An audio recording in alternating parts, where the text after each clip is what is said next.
Hello. Hello. What's up, people? Sorry for the delay. Sorry, my bad, our bad. Sorry. We just couldn't get to things and get them done. Okay. Okay. So, yep. Sorry, we're here. We're ready to watch Halloween: The Curse of Miguel Myers. Mikael Myers. It looks like he's wearing a freaking glove. I always thought that in that cover, right? Yeah, it does. It does look like he's wearing a glove.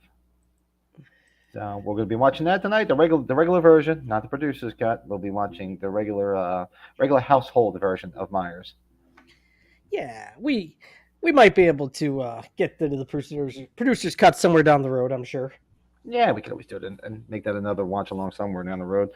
And we're two out of three. Joe is unable to join us tonight, and hopefully he'll be back with us next on Sunday for the podcast. Yeah. He is unable to join us. Oh, hey, what's up there, Mike? It's Michael Doolan. What's up, buddy? Hey, the Joining Thorn. us all the way from down under. This is Michael. Yeah, you ever go to the other Facebook group that I helped? Nice to meet you, Mike. That's Michael's. It's Michael_Myers. It's the group that Michael started. Nice. Joe the horror guy, our buddy, is always jumping in, and Oh, our Joseph.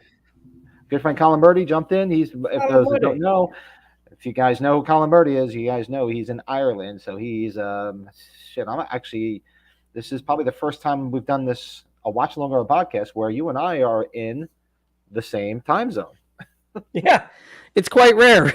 It's just confusing the shit out of me, like for the past 2 days. For those that don't know, I'm on a business trip. I'm in Alabama. That's why you don't see all the Halloween stuff. I'm in a hotel room in Alabama. Good stuff. So we got the Thorn on that logo, on that what do you call it? The avatar for Michael Myers. Yes. What's this nice background? Quite fitting. Quite fitting. Yeah, I want you to take over. Yeah, well, I pretty much, hey, brother, I told you I'd help you out, so that's why I have no problem doing stuff for you. Yeah, I'm like a posting junkie. Because I was busy this morning, so I made sure I got up early, took a shower, and I was trying to post all the stuff for tonight, trying to get everything done before I ran out the door. I've been really starting to really think about trying to get my channel set up, but you got to stick with it, and I don't want to do it half-assed. So we'll get there one day. Yeah. So I've been chomping at the bit to do this because I've had a crazy busy 2 days rather, and looking forward to chatting some Michael Myers. What is that? Oh, yeah. That's what is the green Michael Myers? It changes colors. It's a It's the Halloween. It's the pumpkin with the knife, the original one. It changes colors. It's one of those wall light things.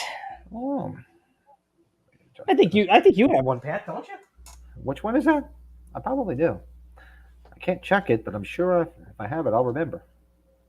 Yeah, I'll have to get it. It's plugged in. I can't exactly grab that right now. Geez, now it's really changing colors. Yeah, really. What? It was like one of those plexiglass things that's got an image on it and it's got a light behind it. You hit the nail right on the head. Yeah. Okay, yeah. No, I've seen them actually. I don't have one, but I have seen them. I Yeah, should it's pick one on up. Etsy. Yeah, like you see a lot of Etsy people. Actually, there was somebody selling one in the Facebook group. I saw them posted the other day to sell it. I gotta thank one of my local Halloween fans, not Boogeyman Brian. Somebody on Etsy is selling. I ordered it. I decided to drop the dime on it. I'll show it to you when we get it on one of our Sunday podcasts. It's a holder of the Myers house, and the bottom of it holds all the newer 4K versions. I thought it was like kind of cool. It's like, oh Oh, man, really? That's pretty cool. yeah. I'll when we get it, it look cool. Somebody on Etsy is selling them, and I guess a few of the people really like the ones that they've gotten. So I'm like, yeah, I'll drop the dime and get one. It would be kind of cool to have in the background. I got to jump on the Etsy because the guy that did the Halloween 3 cards had a couple more. I gotta grab. Did they come out? I saw he posted somewhere he had a couple of sets left, and I've been so busy I haven't been able to go on. I hope he didn't sell them all out because I want to get a set. Yeah, because isn't there 5 different ones? I think I saw his Instagram post. Yeah, so I have to see if I can get those. And I just saw Jack's Attic. You've ordered stuff from him. He's posted. Oh, that's who I was thinking of. Sorry, you're talking. Yeah, the other guy, I don't know what his name is. He does some H3 cards are actually really nice. But yeah, Jack's Attic is dropping some new Myers cards on Friday, and I like buying from him because he does nice stuff and he's very affordable. Yeah, he is. He's very affordable. He's got some nice stuff. You don't kill you. I don't know. I told you about this on. No, because we did our show. We did the trivia on Friday. We had to go to a couple different places for lacrosse games on Saturday, and I passed like 3 Walmarts. And the first one, Lisa's like, "Didn't you say you wanted to stop at those?" I'm like, "No, because if I stop at one, then I'm gonna have to keep on stopping. I'm not going to do that." You just have to keep going until you find what you need. Yeah, it's cool if it ever get one down the road, fine. But well, you know what? Since I'm here for this whole week, the few that I checked out usually have them, and I like as I mentioned, I didn't see the sticker, like they had the little name thing with like the price tag, and it wasn't there yet. And the few that I went through tend to get things later, so I'll check when I get back. They might have one. They might be able to get one. That's what I was thinking too. It's like right now it's supposedly limited, but I would be surprised that they start popping up everywhere. Well, it's weird because those NECA things that just pop up in Walmart, it's like they just pop up. They don't tell anybody. You can't get them on their website, and they sell out so quick. So it's the same thing with those capsules they did. They would do the capsules all the time, and they never replenish them. You can't order them online. It's just like this. It's like I don't understand the logic behind it. It's because they're selling. You can make the money on them. Big time. I don't get it. I don't get it. I don't know. All right. Well, let's start this movie. Get started. Yeah, we'll get started. We could catch up later or whatnot. We'll get going on this here. So we are watching the regular version, not the producer's cut. He does. Blake coaches softball for his daughter, and the last thing, I'm trying to strike these 7-year-olds out quickly. Come on, go up there, just kick them in the shins. Sweep the leg. Before we even start, I've been able to watch a lot of their stuff recently. They're so cool. They're a lot like they got our tight taste, and when they watch some stuff, they're thinking of the things we're thinking of. I just like a lot of the stuff's been hitting home. I just watched their Commando episode.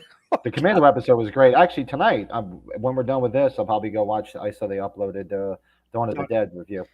Yeah, Dawn of the Dead was fun. I commented on some of that, and that was cool. Yeah, I definitely got to check that out. So that's what I will be doing later this evening, along with a couple more beers to deal with what I'm dealing with. And let's start this. I am watching this on Vudu. I have it on I commandeered my wife's iPad for the week, so I'm watching it on her iPad. We'll do a countdown, and we'll start it. 1, 2, 3. There it goes. Should see the Dimension logo. If you start to hear this, then let me know and I'll lower it a little bit. I put the captions on too. Yeah. I think I have it set so I'm talking through the microphone on here, so it might not be so bad. Yeah, this one's got like the thunder at the beginning. That's right. Right.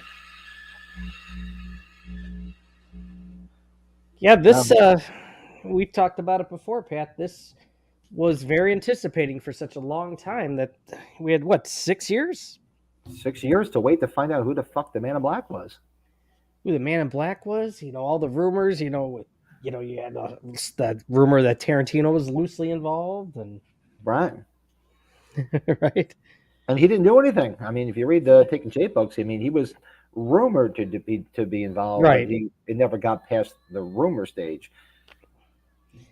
But the truth of the matter is, he was, or he still is, I'm sure, a big Halloween fan. So yeah, well, that's it. He's a great big Halloween fan, so I think it would have been kind of cool, interesting. Yeah. And honestly, had he not done Pulp Fiction and it blown up, he may very well have done it. This movie, you always since we love these movies so much, you always kind of remember, at least I do, I think you have too, remember where you were, what was going on at that time. And I remember very well when this came out. You know what came out the week before this that was the talk of the town? Do you remember what came out? It was a big box office movie. 1995, what was the big box office movie that came out? It opened the week before this. It was Seven. Oh, Seven. Oh, that's right. I should have put two and two together. I did see Seven in theaters, but I was drawing a blank because who was telling that story? You watched Dave McRae at all? Yeah, we watched Dave. Yeah. Yeah, Dave was telling the story about how he went there to watch this, and he was able to get into Halloween 6, but his buddy Bruce, who he does the movies with, couldn't get in, so he went to see 7. And he went to see Halloween 6, and he always talks about shit. I should have went to see 7 instead. There he is, the hat. That's why we got the hat on. Oh yeah, I should have. I actually have a fedora type hat too, but I remember to pack a hat, to bring a Halloween hat for when we do this. Somebody needs to see my bald head. And, it's supposed to be black. It's not. It's the Indiana Jones, one of their Disney ones. Oh, Travis in the house. Hope you guys are doing well. Hey, Travis. Can't wait to see you guys. Thoughts on this one? Oh, we have a lot of thoughts on this one. I don't dislike this one at all.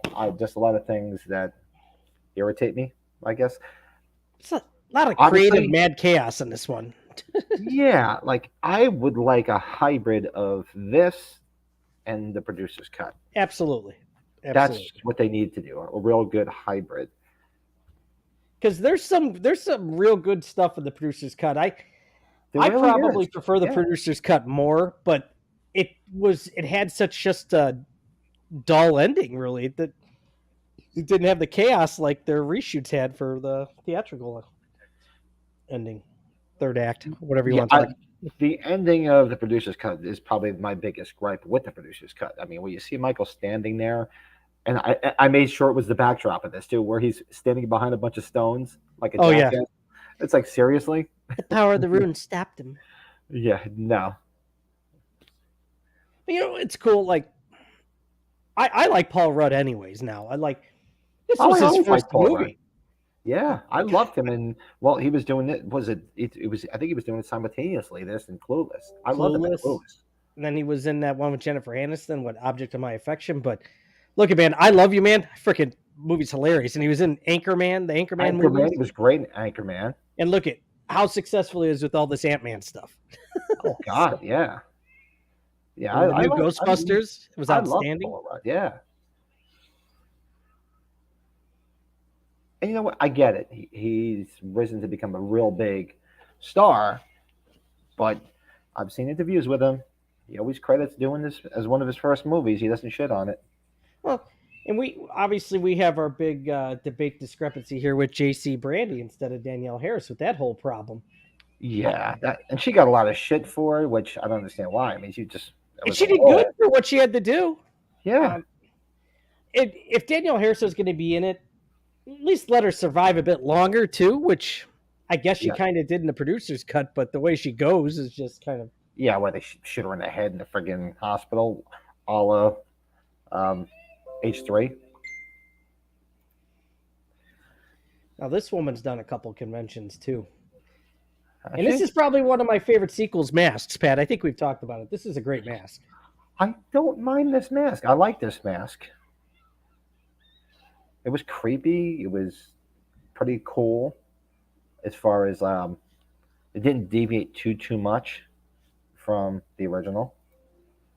What do you think is the best version of the Halloween 6 story? I prefer a few of the produced scripts over. Oh, there's a bunch of different scripts. Oh, I actually shit. Let me bring up. I did make sure before I left my home base, I had my spit it out, Pat. Promotional stuff for H6. I don't have very much things, but I can bring them up during the broadcast.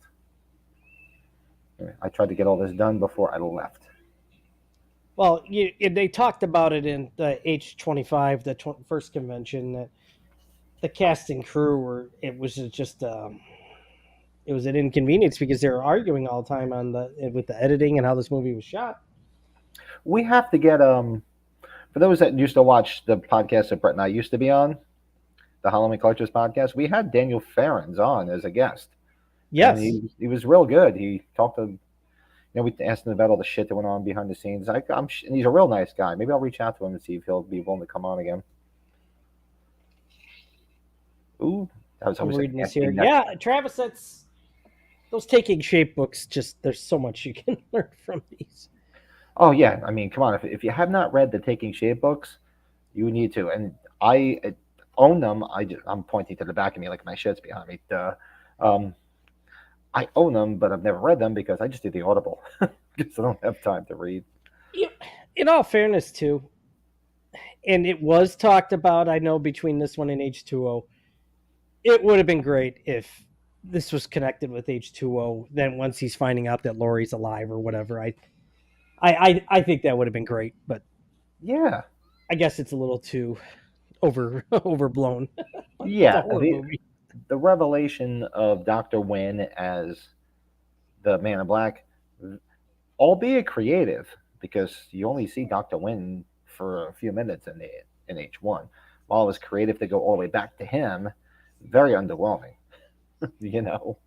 Yeah, you don't have that much to go off of, so yeah, they had to go that direction. Why not, right? Yeah. And my only gripe with her, which most people have said about God, why am I drawing a blank? Marion Hagen? Marion Hagen, thank you. She's very pretty, but yes, way too skinny. Very, when they see the scene where you see her body, she's a pretty girl. Doesn't have in a minute, body. yeah. But when Paul Rudd spying on her, perv. And she doesn't look like that anymore, of course. But when you age, I guess. Yes. Like remember when Sean Clark did that thing during COVID with all the Merry Christmas or Happy Halloween with all the clients, and she was on there. I'm like, who the hell is that? I'm like, that's Marion Hagen. Yeah.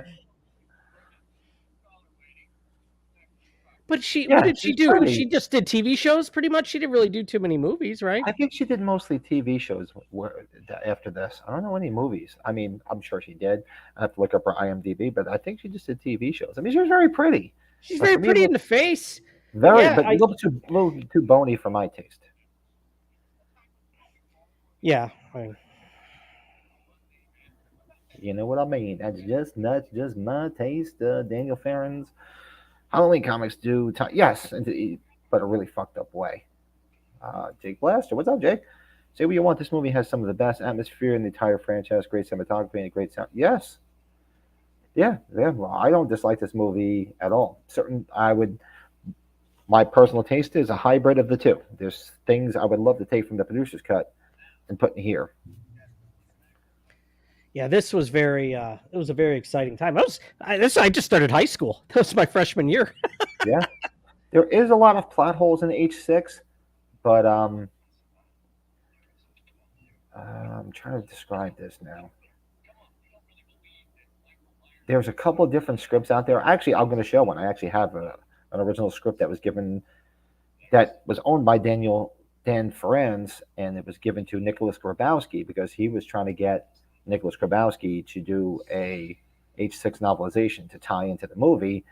And the only thing I can think of that stopped that is the Akats, because they still have a bug up their ass that somehow, some way, I don't know who oversaw it, who uh, missed the boat on that one, but Nicholas Grabowski owns the rights to the H4 novelization. I don't know how they got screwed up, so they kind of a bug up their ass about that. You got. I'll show it. I'll bring it up here. We got to remember part of the problem they had here with the change in direction was unfortunately Donald Pleasance's demise in February of before he was getting shot, and they were kind of handcuffed with that problem too. Mm-hmm. And that's one of the things that that's very sentimental to me about this, because I remember going to see this and he had died, and I was just so overcome that I'm like, oh my god, Donald Pleasance, this guy, he's never going to be in a Halloween movie again. How fucked up is that?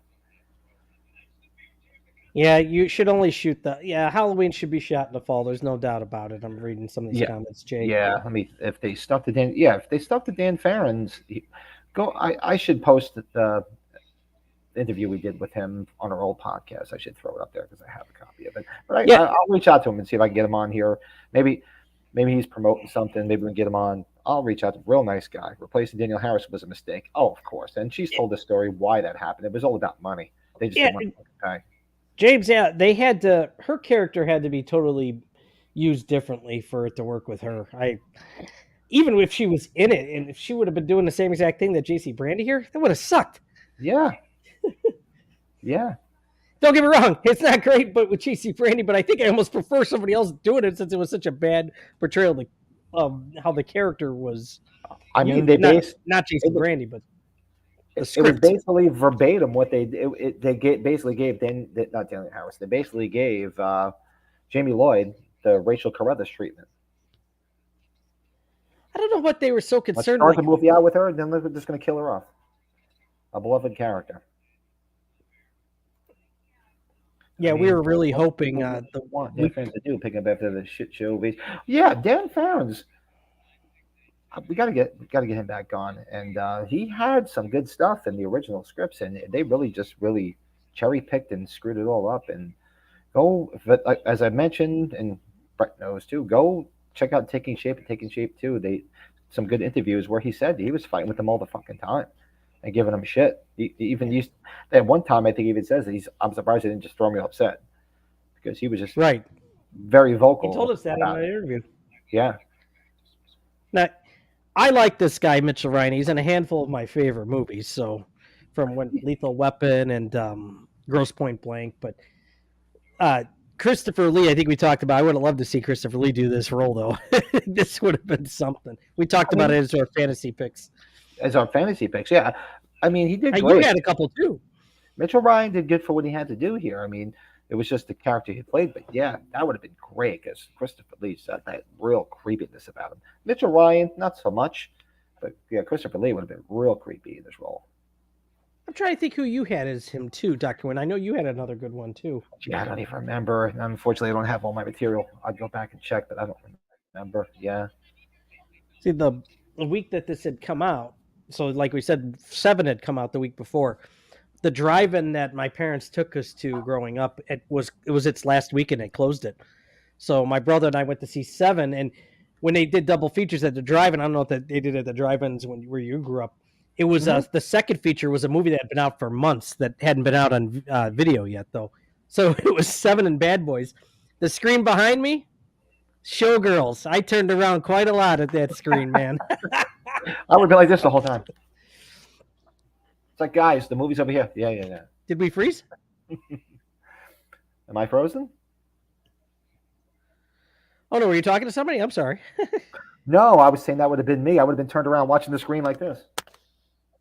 Because you're watching Showgirls. And my parents... I did my brother. He's like, that's cool, man. Buddy, the movie's over here. Yeah. I'm over here. I'll be watching Showgirls. And that was a big deal for its time, too, because of the NC-17.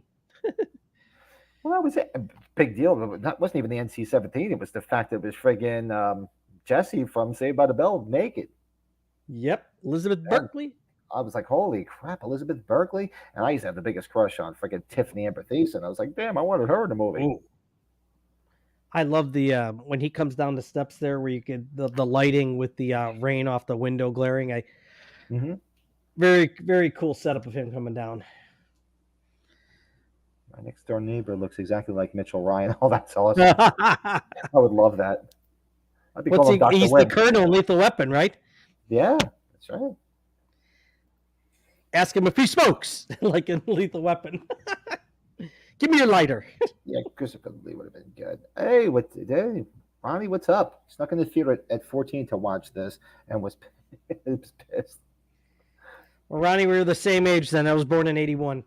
Oh, timestamp. That's how old I was. Timestamp, I have 15 minutes and 53 seconds. Am I right? Are we about the same time? Yeah, right now he's chasing her in the truck. Just rammed into her. Car ramrod. 1607 is what I'm at. 1608, yep. There we go. See, we're right there. We're right there. I mean, this was a great sequence too. So now we were with the guy that she took the truck from. We didn't stop. There's an alternate of that in the producer's cut. It's more graphic, I think, with his head decapitated, right? Yeah, it was much worse. No problem, Ryan. Thanks for joining us. And I am. Yeah. So what is this? I tried to find something. We don't do beer reviews usually when we do our watch-alongs. That's for the podcast. I was trying to find something different since I'm in Alabama. So I found this Southern-born, Southern brewed, straight to ale. Brother Joseph's Belgian-style double ale. Did you ever have that? That's just right up your alley. Oh, Pat, look at Travis. Roddy McDowell. That would have been great. That's a great picture. Roddy McDowell could have been. Oh, God, yeah. That would have been great. Yeah. Way to go, Travis. That's a great pick.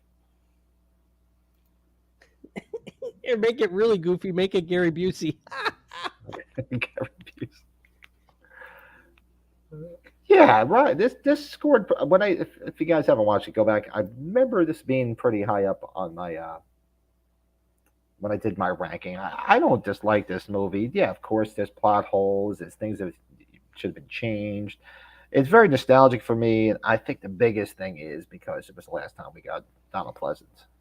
I think it might be middle of the road for me now because I think it was right in the middle when I did mine, if I remember correctly. I put the first 5 movies over this one, and I probably put the new trilogy over it too. So, Charlton Heston is win. Could you imagine? Oh God, Charlton Heston. Yeah, Charlton Heston. Oh God. I really don't remember. Did John Carl Buechler do the effects for this? I guess he did. I admittedly don't remember. I know he went. Yeah, I think he did because he went back and forth on H2O too. He was Stan Winston's people, right? Okay, yeah. I admittedly don't remember. Shout out to James for that one. I don't admittedly remember. I think the makeup on the hands was solid here. Oh, that is really good. I like that. The can look cool. Yeah, I thought it was definitely interesting. See, up in my neck of the woods, it's weird being able to buy beer on a Target because it doesn't happen. So I went to the Target to get some supplies, and I'm like, oh man, they sell beer here? How awesome is that? The brother's in the house here. I think he was typing something in. Oh, there he is. Brett's older brother. What's your brother's name again? Mark. Mark. What's up, Mark? He just put M. Mark's in the house. That's all he just say. I don't know if he tuned in when I was telling him. He remembers very well, obviously, because he took me to see this. But then the whole drive-in, seeing the other movies at the drive-in the week before. So he's going to be like M. He's going to be like Prince. Just he's going to like the symbol. Oh, Mitchell Ryan in Magnum Force. Yeah, good call. Yes, he was in Magnum Force too. A nice one. That's a great. See, my brother is a big fan of Grosse Pointe Blank, like I am too. So we'll just call him M since he put up there. He's the big brother formerly known as M. And John Strode, this guy's a good actor too. I think he mostly does TV stuff. Oh, now. Bradford English. Yeah, I only really remember him from TV. It'd pop up on things on television.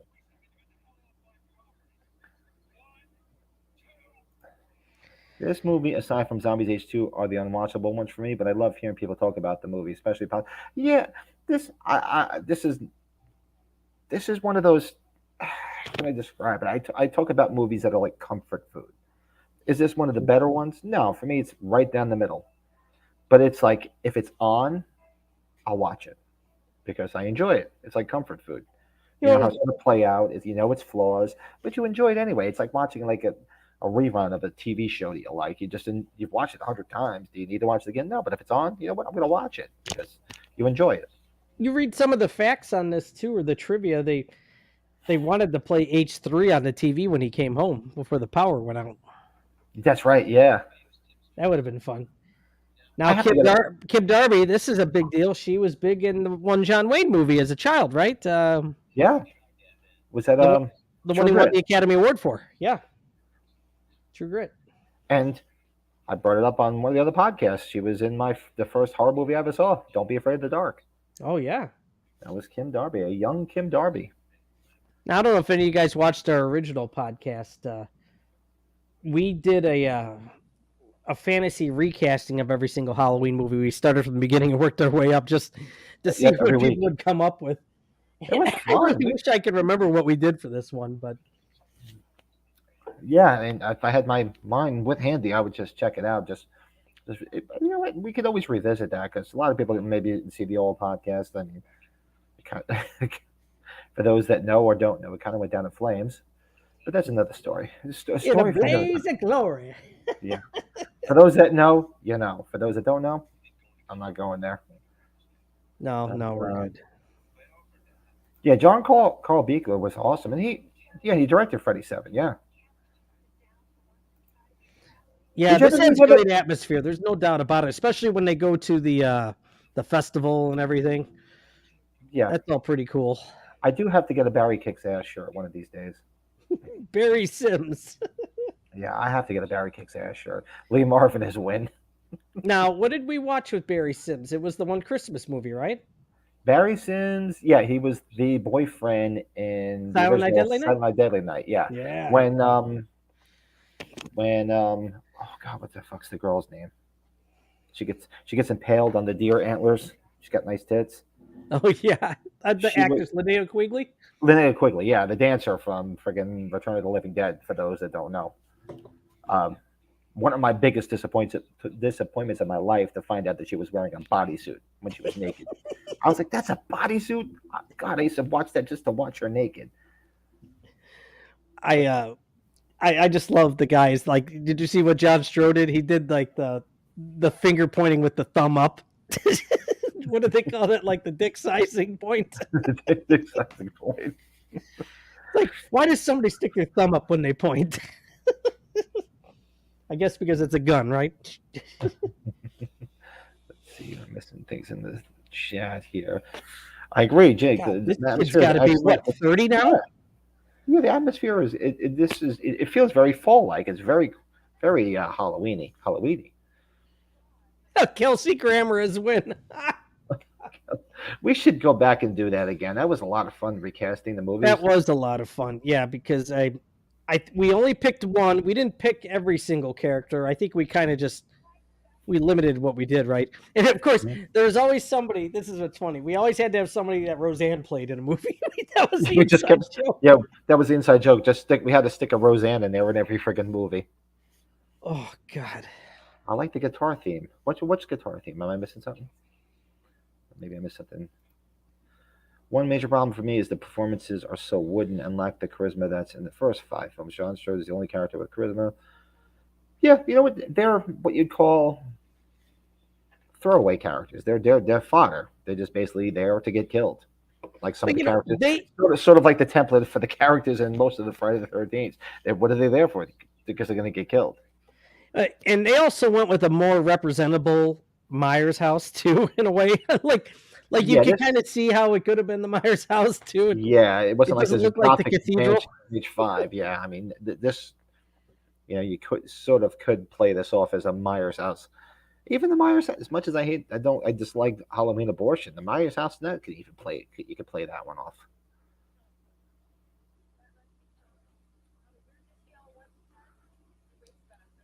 Creepy Tommy.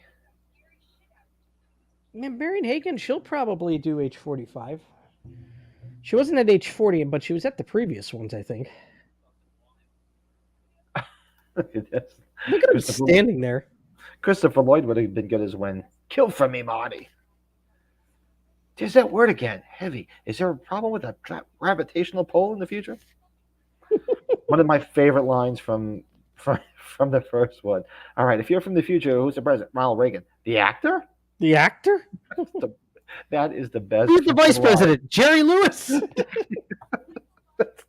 That is the best. The actor? I suppose Jay Wyland is the first lady, right? It takes me back to the line with the woman on the airplane in Airplane. I haven't felt this bad since we watched that Ronald Reagan film because she was getting sick. I love that. I used to use that line all the time. What's bothering me? I'm like, I don't know. I've felt this bad since I watched that Ronald Reagan film. Oh, and yeah, my brother just brought up Mrs. Blankenship. That lady was at the first convention, age 25. I think it was the only convention she did. Was she? Wow. Yeah, and if you go back and watch that 25 Years of Terror DVD and watch the documentary stuff with her on it, she is hilarious. She wanted her picture because there was the horror to die for sign, like horror, but HORRR. She's like, I want somebody to take a picture of me under this sign. The horror to die for. Oh, that's awesome. That she was. It shows you she was cool about it. Oh, the guitar riff in the H6 round. Okay, yeah, I should play that one day. Throw it on by my guitar. I did learn the original Halloween theme years ago on the guitar. It's all freaking octaves. There, I do recognize some of those suburbs in the background. I think, Mark, did we catch some in there? What was it? Was it Romeoville and Joliet? I think I saw that sign. Those are real suburbs. Rob England as Dr. Wynn. Oh, you know what? Everybody's having fun with this. We really should bring the recasting thing back. That would be. I think we do. And we never expanded it to anything other than Halloween. We could easily do Friday the 13th or other things. I mean, come on. Yeah, you do like maybe what do we? So it doesn't go forever. Maybe you do 5 characters, and then maybe we do an honorable mention or 2 if we go past the 5. Yeah, because it did go for a while. Because I mean, remember, you guys used to be like, "Holy shit, you're being detailed." I went down the freaking list. I went right down the list. I would watch the credits and say, "This is who we're recasting." Obviously, with the exception of some people that may have just walked by. So, yes, I agree. That's one of the best scenes in this film. When he's walking by and he passes the garbage, the trash can with the fire coming out of it. Yes, it's one of the best scenes in this film. Travis Harry Dean Stanton. I would take what's his name from the spaghetti westerns from Escape from New York. He passed away pretty quick. Oh my God, why am I drawing a blank on his name? Van Cleef. Yeah, Lee Van Cleef. Yeah, Lee Van Cleef. Hey, yep. He'd be a Dr. Wynn. Yes. Well, he would have been a great Dr. Wynn. That's a real good. That's a real good call. Or how about Robert Shaw if he was still alive? Oh, yeah. So many people they could have picked. I mean, Mitchell Ryan wasn't bad. He really wasn't. And this is one of my favorite things. At the time this movie came out in '95, one of my favorite bands on the planet was Brother Kane. So it was a number 1 hit song, dude. I was floored when I went to the theater and I heard this. I was like, oh my God, they're playing "And Full Shine On." I'm like, holy shit. I was the biggest Brother Kane fan. I loved them. Me and my wife used to go see them all the time. And sporadically they'll get together and play because the lead singer, who's an amazing singer and amazing guitar player, Damon Johnson, he's played with everybody since that. He's played with Ringo Starr's All-Star Band. He played with Sammy Hagar. He played with good stuff. He played with Leonard Skinner. He played with everybody because he's great. He's unbelievable, great singer and an amazing guitar player. Mrs. Blankenship was who Harry Grimbridge was supposed to have dinner with in H3. I didn't catch that, but okay. That's absolutely. Who put that up there? My brother did. Yeah. No, he's absolutely right. That was that's the Mrs. Blankenship in this was an Easter egg from H3. Wow. Remember when Ellie's talking to Tom Atkins and he's like, my father kept amazing records. Look here, Dinner with Minnie Blankenship. That's right. And the book, yeah. Yep. Yeah, James, that's something that kind of downed me too. Is Loomis and Myers do not have a scene together, arguably. Right. Nothing creepy than Paul Rudd watching naked women like a pervert. Yeah, just standing there, not moving. I'd hate to admit that'd be up there too. Funny story. Those that don't know, I grew up in northern New Jersey, right if you could look out my front window and see the Manhattan skyline. So back in the 80s, my father got a big telescope. So we used to just look in the windows right across the friggin' water to see what we can see. And we did see a few things. Peeping Tom. Gene Wilder, Bill Murray, and Harry Dean. Oh, I love Harry Dean. I can't even begin to tell you how much I love that guy. Isn't that baby look a bit older for being a day old? Yes, much older. we have to do a Repo Man watch along. Yeah, Repo Man. We're gonna have to do a recast of that baby. Ooh, good catch, James. Yeah. Yes, this is true. There was not one scene where they're actually, he technically becomes Meyer in the producer's cut when the tattoo appears, but they're not in the same scene together. Good call. I like this behind the shoulder shot here. Burgess Meredith is when you can't win, Loomis.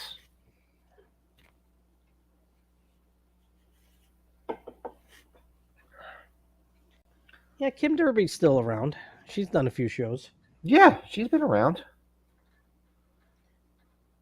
A lot of rust on that thing. Better get a tetanus shot. The weird thing about this, if you notice the way they shot that one scene where they had to take the exterior, the front of this house has two front doors because it's a split level. That's right. If you that one shot, if you notice, it was specifically where the tree was blocking the second door, so you wouldn't see it. Yeah, and when you look at that house we're just talking about, you realize too, and you could tell by everybody's watched videos if they've been to Pasadena. When you're there in person, you see that Myers house, you're like, God damn, is that a small house? Yeah.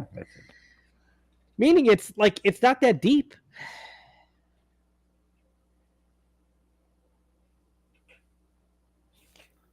I feel bad when Darby gets killed because she's so sweet. Yeah, she spotted her daughter at 20. Best part for me in Halloween 6 is the part where she's on the phone and he's killing the girl in her bed. Yes. That was actually in the intro. That's what I used for the intro. When we did the intro.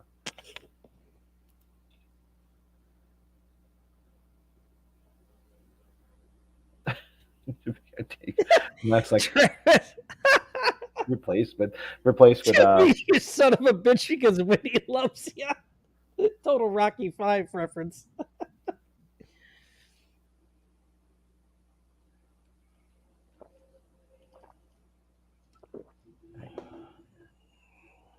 What other Marvel actor would you cast as Tommy? Oh, what other Marvel character would you cast as Tommy? I think Ben Affleck's era James Spader. Even like friggin' Less Than Zero, friggin' Robert Downey Jr. Yeah. Wouldn't you like to see Tommy? Tobey Maguire wouldn't be bad. Toby's got a goofy look to him.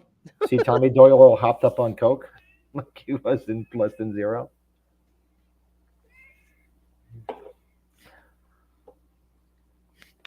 Yeah, Brian Andrews. He was pretty much out of acting. He was teaching, I think, for the longest time. He had a real downward spiral, rather. If anybody watched, I mean, he was. If you remember a while, he was like sort of like begging for money from people, because he was living with his mother, and then something happened with one of his siblings, and they took the mother because they said he was sponging off the mother, and then he had no place to live. He had all sorts of shit go on, and then he was trying to. Actually, was it you, Michael? Is Michael Doolin still in the freaking chat? I thought it was you, or was somebody reached out to me and asked me about Brian Andrews selling his original Halloween script. He had it upwards, yeah. It was pretty high on eBay. Up, or somebody reached out to me, Michael. I thought that was you. If you're still in the chat, I thought that was you. But then it got thrown up there, and Yes, there it was. Yes, it was Michael. Are you still in touch with Brian Andrews? Did he ever sell that script? It was out of my price range. I couldn't do it. It was extremely high, and Yeah, it was a little well, too high for what it was. I mean, the biggest nail in the coffin was Daniel Harris's signature on it because it didn't belong on there. it's just you think about everybody gets so crazy with the details and everything of the first movie. We're just because we all love it to death. It's our favorite movie. Everybody forgets they shot this movie in like 2 to 3 weeks at the most. It's like it was the quickest time for these people. Yeah, I mean, it's amazing that anybody even saved anything. Yeah, it was Because just so fast. that's why people always say, "Oh, is there any original props from Halloween?" They didn't think it was going to Oh, be anything. It there's was our almost Jedi Knight Man in Black. It's just like yeah. it's like the dark side dark man with it over his face. Look at Tommy, the pumpkin split just like what happened to you. Ooh. No, Kim, well, I had to go click on that 1 second. Kim Darby looks like George Lucas in this movie. That's all I could think for 40 minutes. George Lucas. Oh yeah, he's gonna get the. Doesn't he get the Jack Daniels out here and get shit faced at the office? That's a great scene where he's in the background. That's awesome. I like that. I do too. Look at that. Yeah. You know what's weird? Like, does that even look like it's like the actual mask and everything? It's kind of blurred, obviously, because the cameras.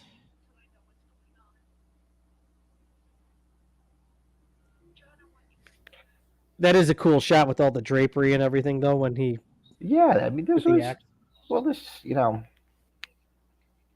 he gets a lot of shit for it. Joe Dante.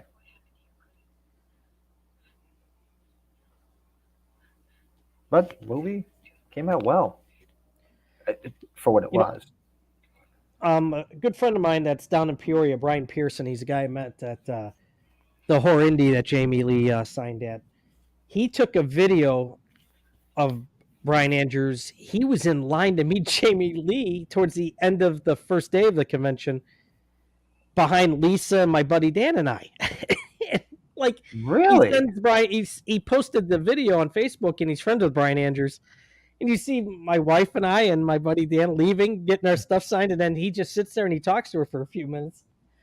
It's just, oh, she knows something up. She knows the shit's on now.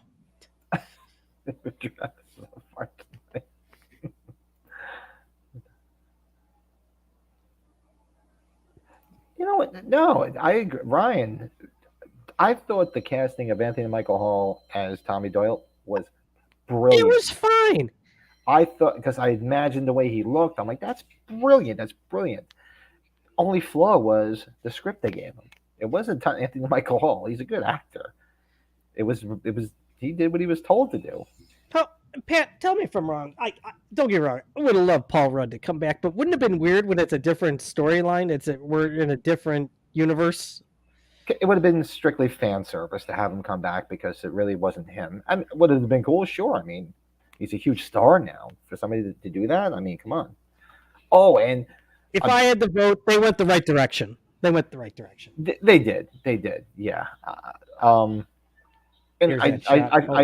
that's a great shot, and I feel bad for Anthony Michael Hall because he's a great actor. I love everything he's done, but it probably shouldn't have wasted him. I think he could have at least maybe made it through the movie. Or it was just the script he was given that kind of really sucked. I will say this, and I usually bring this up on the podcast because we do a segment called "What Did You Watch This Week?" So on the flight, my first flight over here, I did watch Everything Everywhere All at Once. And I felt like I was watching Skinamarink. I can't. I'm like, right now. Can somebody help me to understand what the fuck that movie was about? Dude, you heard Tom Savini on the thing with two heads. I watched that movie. I didn't even know what the fuck was going on. Neither do I. I have no fucking clue. They're in this alternate. Data's like in this alternate universe. The wife gets caught in an alternate universe, and then all of a sudden, instead of Ratatouille, it's Raccacoonie, and he had a raccoon on his fucking head. And I'm like, I'm on the plane, and I'm looking over my shoulder. I'm like, is somebody filming me and laughing at me? Is this the fucking movie? I'll get into more on the podcast. Yeah. Kara's got a JanSport bag. Who had a JanSport bag? I had one. I had a JanSport bag in high school. For those that don't know, I played in a cover band, and back in the '90s when I played, I had a JanSport bag. I used to carry my equipment in this one JanSport bag that I carried around for years. I feel like I've been touched inappropriately. So Michael, with Michael Myers, I talked to him. He still has it for sale. If I win this bet on the horses, I'll buy a few and send it to you. Thanks. Yeah, it was a little bit out of my price range. Maybe you can answer this for me, Michael. Why was it thrown up there for one price and then taken down and then thrown back on for double the price? I'm just curious. Yeah, I think he's in Arizona now, if I'm correct. I could be wrong. I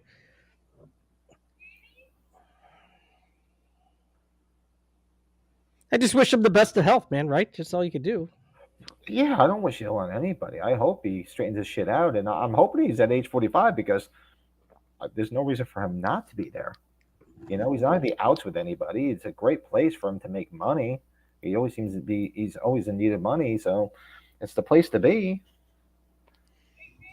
I would like. Yeah, he's definitely not the worst of the series, as we don't know. No, not at all. I'd like to get his signature on something. Travis says, the only way I can describe Michael's mask in this is it looks like one of those dead pig masks you see on Halloween. Dead pig masks. You know what he's making me think of, though? We got to watch Your Next on one of these things. Your Next is so much fun. I love Your Next. I love that movie. You like it? I know my brother likes it. I love that movie.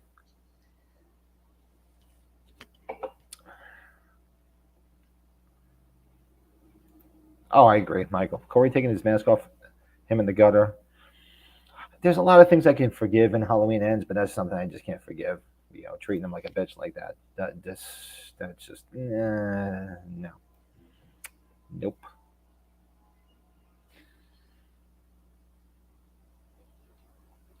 Michael, Tommy's my new friend. He knows everything about dinosaurs. How they would have tweaked Tommy and kills had Rudd returned. You know what? The thing about that is, could you imagine? You got to remember the script is the same. Yes. Regardless who was going to play Tommy Doyle. So could you imagine if Paul Rudd stepped in there and he got stuck with the friggin' Evil Dies Tonight bullshit? Oof. So you have to look at it this way. He dodged the bullet.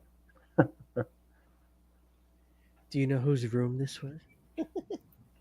Honestly, Travis, the only reason I didn't turn it off is I had a 2-hour flight. So I figured there was nothing else on there that I was going to watch. I didn't want to watch Smile again. I didn't want to watch Megan again. So I was like, all right, let me watch this because everybody made us think about it. It's Jamie Lee. Let me watch it. And you know what? I did exactly what I usually don't do. Usually when the Oscars praise a movie, I run from it because it usually means it blows. So, and this time it blew. I'm sorry, people can chastise me all they want, but that movie fucking sucked. It was. Can I ask? A waste of time watching it. Did Mrs. Blankenship? Not to interrupt you, how she won an Academy Award for that piece of shit, I have no fucking clue. Did Mrs. Blankenship like those candles? Because he's been gone. All those candles have been on since he was gone in that room. That's a great scene when he's looking out, very reminiscent of when. Oh, this is so good right there, yeah. Great scene. I don't know. There's probably some production assistant lit all the candles. In theory. Maybe Michael lit all those candles in Tommy's room. What the fuck? In Star Wars Rise of Skywalker, there's a part where Rey is walking in slow-mo. That's what fired back on that scene. Way too similar. You know, admittedly, I haven't watched any of the newer ones. Well, I know my son would know. My son's a Howard's geek. I was the original, the OG Star Wars guy. My son watches them all. I honestly don't know the scene. Well, Star Wars fans I'm sure they're happy. Aren't they doing 3 more with that Rey character, I think, or she's just going to be a part of it?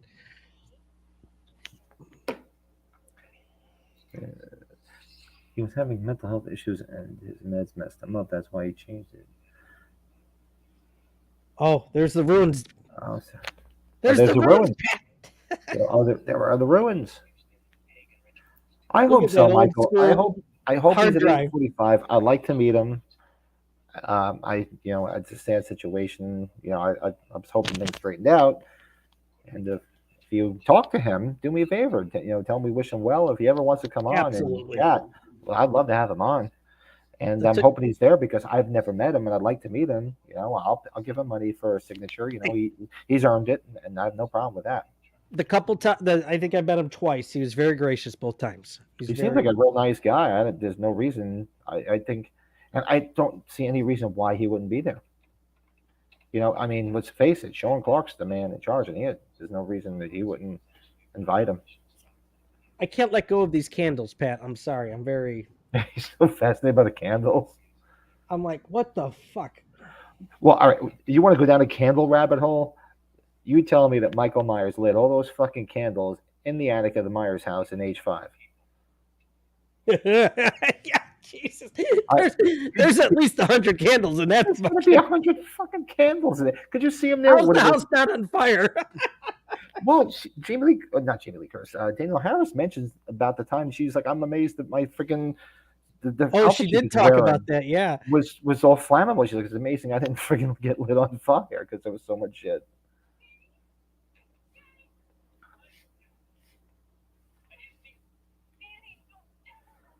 You're gonna see Michael in the background here, which is kind of cool. Yes, great scene.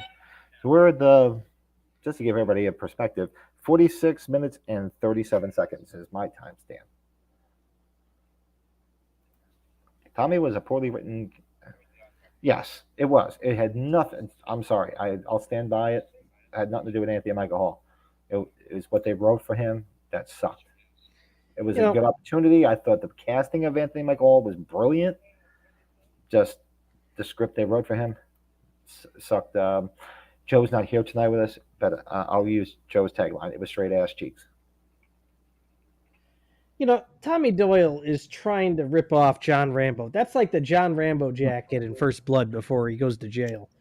And this is the scene. This is absolutely, I think Travis mentioned earlier, great scene. This is the atmosphere and the mood here is, yes. Just great. I love that scene. And who didn't have like one of those army jackets? I had one in high school.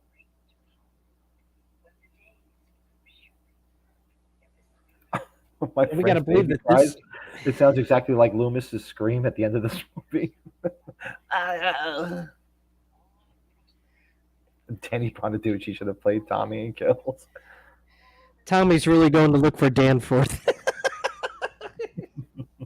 Bloody blood all over the place. Can't find his fucking legs. Sorry, got some First Blood going right now. During Kills, my mother said Anthony Michael Hall looked like someone dropped a cantaloupe down the stairs.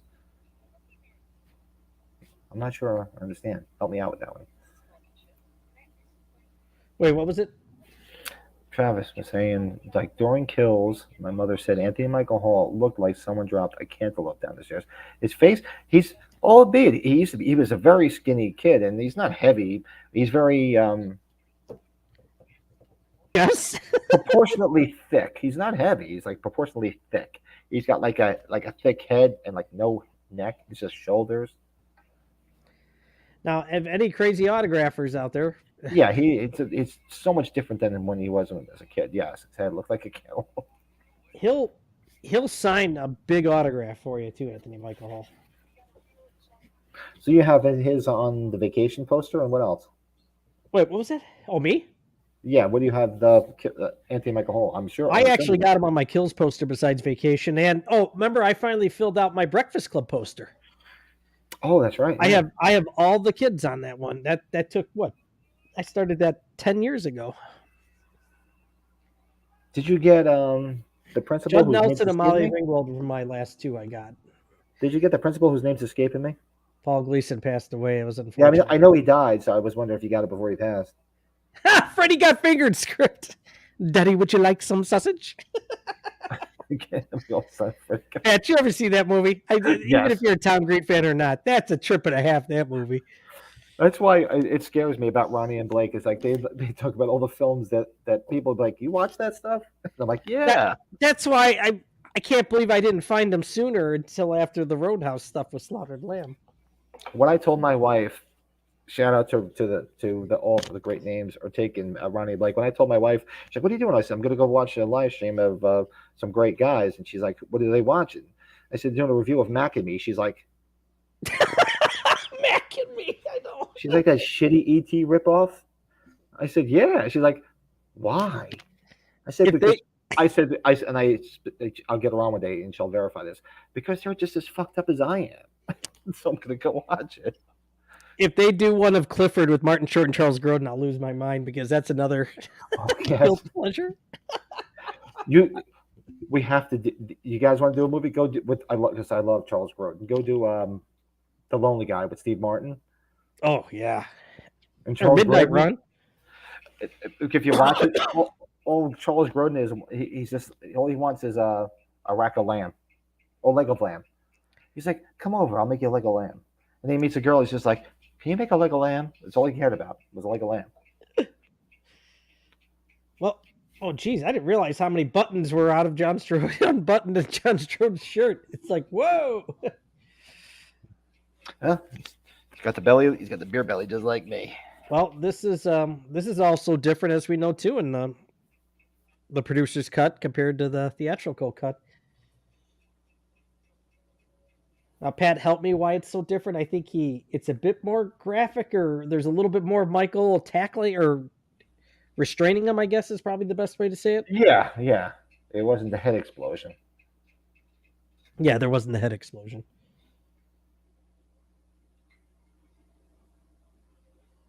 But it's such a great scene when he picks everything up and then you see Michael right over his shoulder. Yep. They call that a heavy-duty washer. The thing's shaking like crazy. It's usually in my house because it's off balance. Look at the slow tension. Finally open it. Damn it. It's usually my daughter because she just piles the clothes in on one side. I'm like, you have to lay it out evenly because it's just going to go off balance. Oh, Midnight Run is great too. Oh, you know what? We go down to Charles Grodin rabbit hole. I love him and shit. You seen Seems Like Old Times with Chevy Chase? Yes, like old times. Great and Seems Like Old Times. And there was another one he was in with. Did all the Beethoven movies. He's done a lot of stuff. The one I like a lot because the Cubs win the World Series in the movies, Taking Care of Business with James Belushi, where he breaks out of jail to go see the Cubs win the World Series. Seems Like Old Times is the best. Is just where with Chevy Chase because Chevy Chase is in blow up here, Pat. What's that? His head does blow up in this one. I thought it was the producer's cut. It only blows up. Oh no, I'm sorry. I thought it was the other way around. I thought you were talking about the producer's cut. Flipped around. Yeah. It seems like old times. That's one of the lines we always use when he's in court and they have the maid. I had to have my feet scraped. And he's like, she had to have her feet scraped. So we do it all the time. Everybody's like, what are you doing? I'm like, I had to have my feet scraped. And they're like, what? And my wife's like, why is everything got to be a line from a movie? That's who you fucking married. Stop it. Such a great movie. Seems Like Old Times. Blake, what did they? How old? This is you said it was your daughter, right? So how old are these kids playing? Yeah, how old? Blake said he coaches his daughter's softball team. That's awesome. I used to. I asked. I remember I was telling you, Pat. I think when my daughter at her basketball championship, I was like, man, if these girls lose, I'm leaving. I told my son, I'm like, you and I are leaving. We're gonna let mom stay here. These girls just cry. My God. Oh yeah, it is. It's bad. I helped my daughter with soccer, and I don't even play soccer, but that's me to help out. So I helped out with that, and she did softball. She hated softball. She quit, and because no matter what, every time she got up to bat, she got hit with the ball, and it didn't make a difference who they were playing. She got hit by the ball. She's like, I don't want to play anymore. I go, why? She's like, I was hit by the ball. I said, but you always get a base at least. Well, Pat, too. I think a lot of people got to remember, you become a better winner by losing too. Losing helps you a lot in that matter. So my brother's on here. He'll probably tell you we had a softball game in our church league that went, I think, 10 extra innings, and we lost 4-3, and we were the underdogs. I think it was 4-3. We were the underdogs and went that far extra to play it and losing. He's Yeah. trotting out for a cheeseburger, one of my favorite lines. Yeah, this is a big plot hole. I never understood this. The scene where Loomis, it just flashes to Loomis and Michael, and like, I know what's going on. I feel like we've been drugged. It's like, well, what the fuck just happened? All you saw was Kara jump We out the missed all of window, it. and all of a sudden it's like, what did we miss here? Yes, a big plot hole. Blake said, "Up, 7 Up." Yeah, Dr. Loomis. I think we were drugged.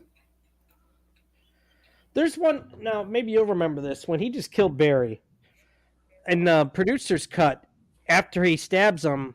It goes to an overhead shot above the van where you could see it, and then it dims away, which I thought that was kind of a cool shot. They could have kept that. I don't see why it really made a difference. Blake said that she cried the whole way home. I tried to tell her to cheer up. Brett and Pat are alive right now. They'll make her cry even more. You're like, what's with the fat guy? I don't want to talk to him. He scares me.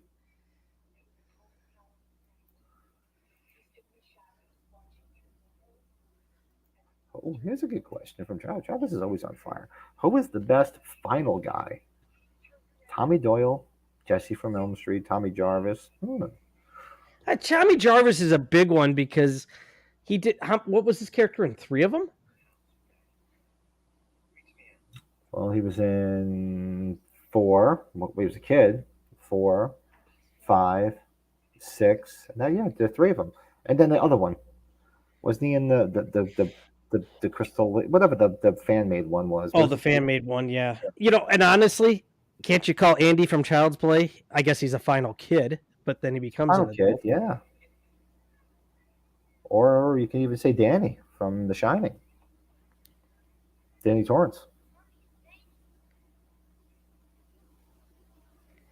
Yeah, see, Travis was just talking about Jason Goes to Hell. When we were talking before about looking forward to a movie so long to come out, when Jason Goes to Hell came out, I was never so pissed off before because how bad it was.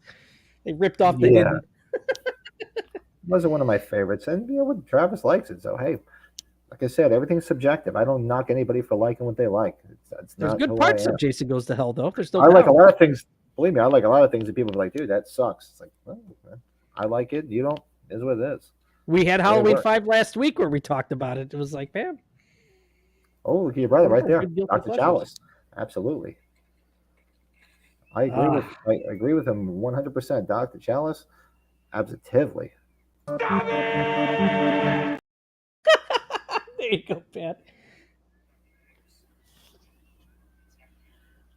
And the fun fact, tracing a goddamn tattoo on him or something with the fucking knife. He's like fun fact that know this, people that know the script or the way the story was supposed to play out. People always ask, like, well, why was Myers in the white van and Barry got killed? What you don't notice, the subtle hint is, it shows the side of the van. Barry got into the wrong van. Wrong van. Yeah. If you know the original script or anything about this, behind the scenes with this movie, so he got into the wrong van. There was a van that should have been his, and they flashed to the side of it. I don't understand why they didn't play this out. And he got into the wrong van. That was the whole thing. Michael was in a different van, and Dipshit was having to get into the wrong van. I think this is a good death scene, and with him after he gets out of the shower here. This was always the fun thing. This was like the scene from Part 5 with my lovely Debbie Sue Voorhees. It's like they have sex. I got to shower. It's like most girls I know would be like, why? Did I stink that bad? You got to run off to the fucking shower? It's like, I got to stay fresh. You need to stay fresh. Am I stinky? And the same thing in Part 5 with what the hell was his name in the movie?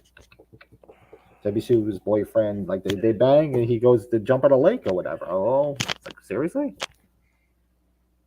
It's like, am I that stinky? Stanky. Yeah, final guys. That's a tough one, huh? Man.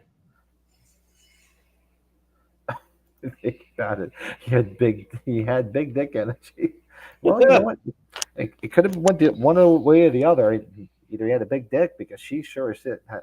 Honestly, I have bigger tits than she does. Sorry. This is one of the few scenes where it's sad but true. I got bigger tits than her. This is one of the scenes where you could see Michael's eyes pretty clearly in the bathroom there with all the steam. The way they slowed this down, the part that's coming up, obviously, that was great. It was a great way to play that scene out. I love that. That's why I threw it on the intro. Oh, you're talking about yes, Blake. Yeah, good call. William Ragsdale. Final guy I've ever easily F2 is my favorite of that franchise. That was not Krull. You're so cool, Brewster. You're so cool, Brewster. Loomis is a final guy. Absolutely. Yeah, he's a final guy. Fuck yeah.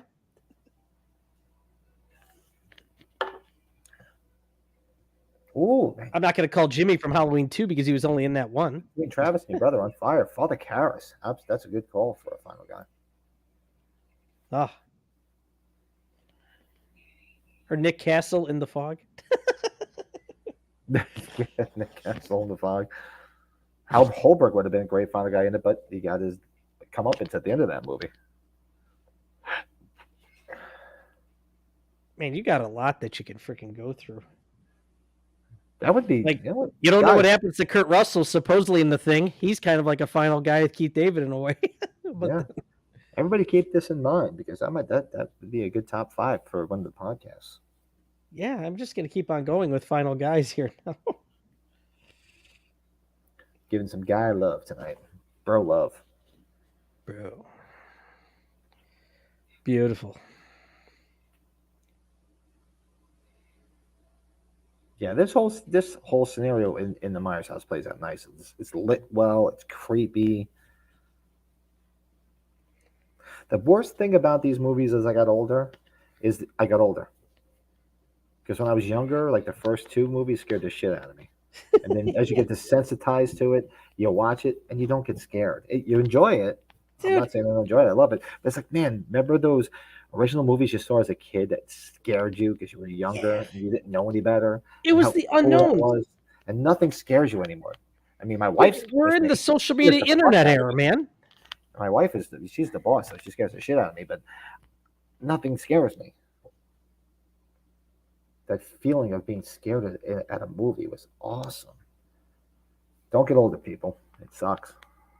There's no benefit, believe me. All you do is you'll go bald, and you have to pee every 5 minutes because I'm going to have to pee in a minute and get another beer.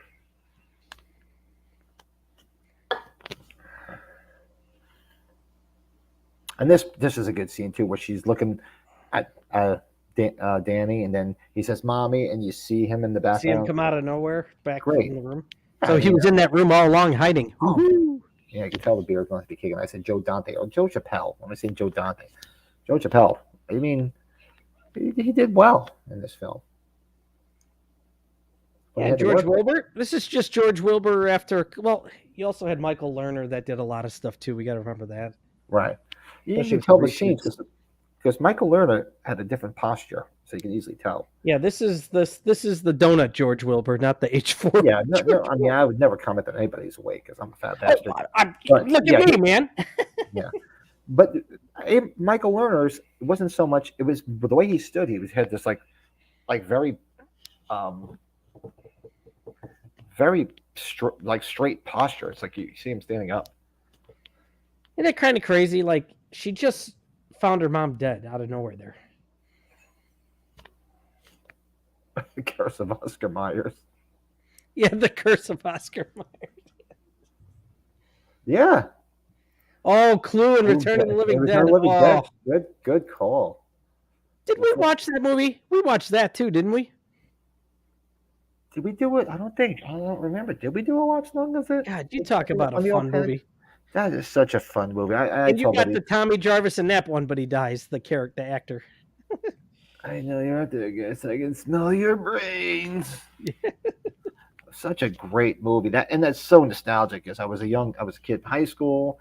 I was a punk rocker. The whole soundtrack was nothing but punk rock. Actually, if you go on, shameless plug, go watch my 10 best best songs in horror history. Number 10 is "Do You Want to Party" from 45 Grave from that movie. So good, and that skeleton's eyes pop up. Skeleton pops up, the Joe opens, "Do You Want to Party?" How fucking awesome is that?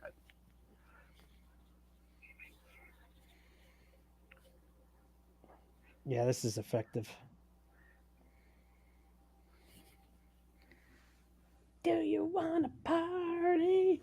But dude, when they get that corpse out of the locker and it's running around, Yeah. I did say it hit it in the head. I did hit it in the fucking brain. It worked in the movie. Maybe the movie lied. I love when this sawing its head off. And now she's got the Laurie Strode ankle injury now. Ronnie knows. I hit the fucking brain.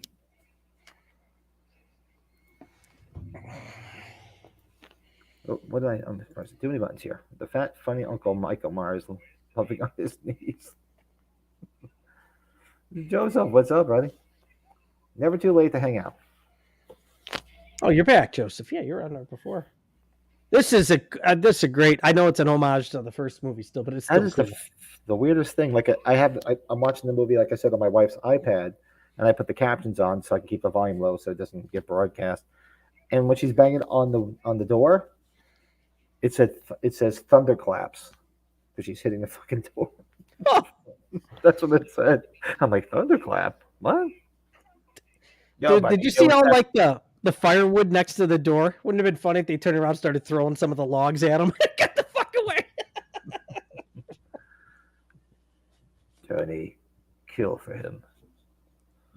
And here you get the reveal of the Man in Black. And it's very underwhelming. Oh God. I always joke around with my son in front of my wife just to get her going. Your journey begins to my son. She's like, you're an asshole. Like he doesn't know what it is. He's fucking around. And here's the reveal. The Man in Black is Dr. Wynn. Careful with the girl. And all of a sudden, the Man in Black has spurs. The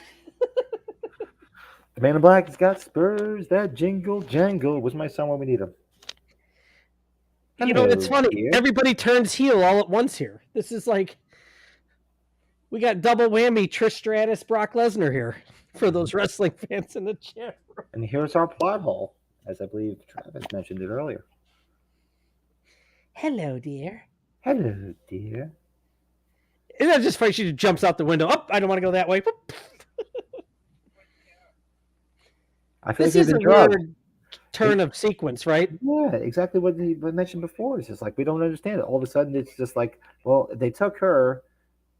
Why didn't they take you guys? Plot holes.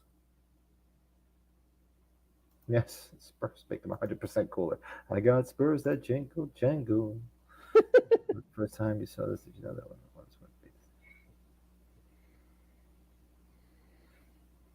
No, I knew because I'm a fucking Halloween geek. I have no life. Yeah, I do. I knew who Dr. Wynn was. The name, yeah, because he helped supposedly Michael drive, right? For Christ's sake, he can't drive a car. Now, Pat, do they not show the outside of the sanitarium, or are they going to do when they show up here? Because it's the sanitarium from H4, right?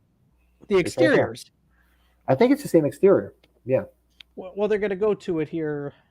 I just saw it, so it might be what's your timestamp?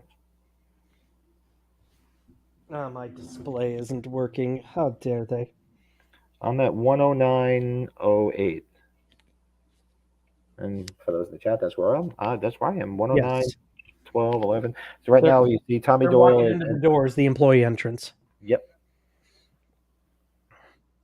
And that is a place that I've seen many people go to check out. What did I just see? I turned my head for a second and I'm trying to read the captions. I thought I saw something about cocks. What? Yeah, that's what I was like, well, am I watching the right movie? I don't know what it was. It just popped up. I turned my head. I'm like, did I just say cocks? You are a bad man? Maybe I should go get another beer. Where I think. Yeah, that would have been a good plot where all of a sudden he reveals he was part of the whole Man in Black thing.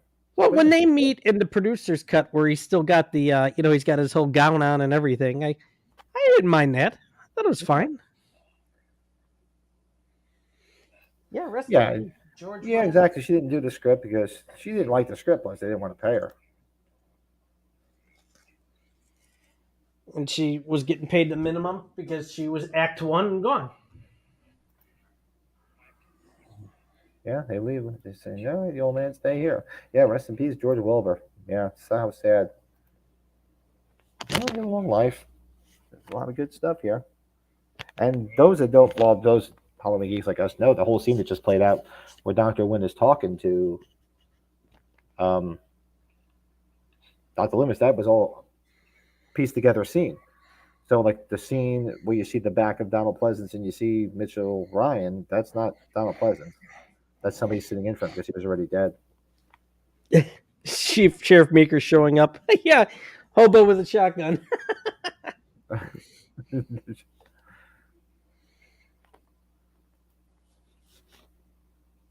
Yeah, it's definitely right though, Pat, with the hybrids though. Like, you do a hybrid cut, take some stuff from both versions and kind of make. Obviously people have done it. I Yeah, haven't people really do it. watched any. There's that one guy that sells the hybrid versions of them, and I don't knock anybody. He's like, whatever. I can just do it myself. Be honest, I'm just too lazy. I should do it. You have other obligations now, Pat. Yeah, I tell you, the older I get, the thought I have more time. Just like I'm fucking busier than I've ever been now. Yeah, they were talking about it loosely. I think with Slaughtered Lamb. If you were to predict, we got a better chance of seeing a whole new box set of everything, probably over maybe doing a box set of the last three movies, right? Like I can only imagine they're going to do something more grand one more time in physical media before Well, physical media I is could see gone. Shout Factory doing another re-release just to include those, and Yeah. then somebody coming with another one to make us buy it twice because that's like what they do, especially with the Halloween franchise because they know we're assholes and we'll just buy everything they throw out. So I could see them doing it twice. If you only would have known when, God, it was a year after I think that box set was out when Amazon had their lightning deal for $100 for that thing. I would have bought a dozen had I known. Maybe more if you could. Yeah, oh, it's a great But scene. people like you and I pre-ordered it right away. Of course, we're like the pre-order kings, and your wife has mentioned it to my wife. She's like, that's what they say all the time when something new comes. It was a pre-order, but they don't understand it was a pre-order. God bless. I don't have anything right now. I can say it right now. I have nothing on pre-order. This, you know what it is? I haven't been buying because not, I like truthfully, because I'm just trying to conserve for age 45, Yeah, look, and I have not seen anything out there that's I'm jumping at. Really, not wood because the less money I spend, the better because it's just less headache I have to deal with. Not to say I don't want to collect stuff in my collection, but if I don't have to, it's a beautiful thing. Unless something rare comes along, it's different. Paul Rudd must have a lot of hair under there. I don't know why I'm saying that, but the hair's sticking out of his shirt.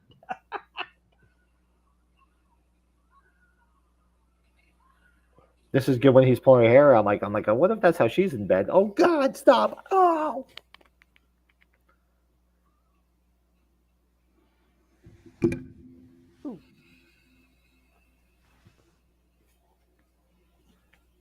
What was the point of showing his hand there? It's not like they blew off his fingers in this one. Yeah, there was no reason to show it. I'm the lazy bastard who just waits until these movies pop up on demand around Halloween. Just if you guys if you have Pluto TV, just watch Pluto TV. There's a Halloween marathon on every other day on the horror channel. Every other day. Just ask my wife because usually I usually it was funny. I talked to my because like I said, everybody knows I'm in Alabama right now. I call my wife calls me before. She's like, "Wow, this is rare." I go, "What are you doing? It's so noisy." She's like, "I'm cooking," because my wife doesn't cook. I usually cook. So my daughter and her boyfriend are there, and she's like, "I'm cooking for them." I'm like, "Wow, you're actually cooking, huh?" You know, the doctor that's behind him here, was that the same doctor that was telling him and Loomis about Jamie being pregnant with the gray hair? Did you catch that? That's a good question. I don't know. It might be. Remember, he said no. This is like a semen sample or something. Do we have any idea what they're doing? No, none. What are they doing? And nobody ever understands like what were they doing? What kind of operation were they going to do on this little kid? It doesn't make any sense. And then the other thing that doesn't make any sense is when they go into the other room with all the freaking like babies. Yeah, that's messed up. Hey, what do you think? I actually like the lighter color jumpsuit on Michael in this one. What do you think of that? I think it looks in a good way. It's different. Yeah, I think it looks good. Like one part of Bama, I'm doing work in Vance, Alabama, but I'm in Bessemer. It's not far from Tuscaloosa, I think. Yeah, you could tell that's yeah, that's not George Wilbur there.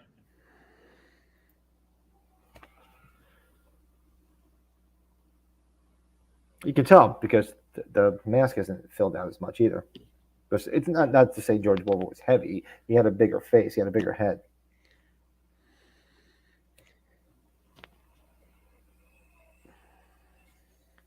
All right. Before they do this kill scene, I'm going to go get another beer. Hang on tight, people. Go.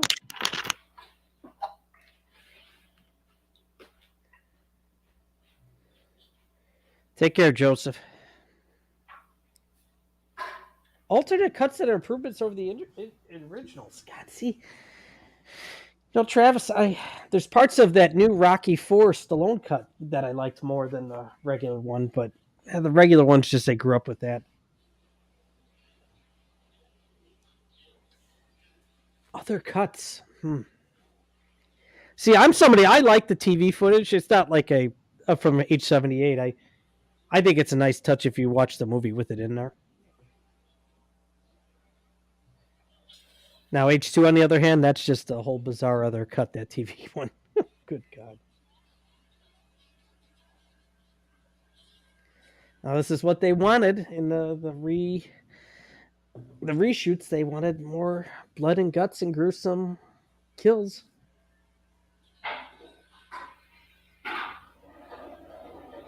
It's mad chaos.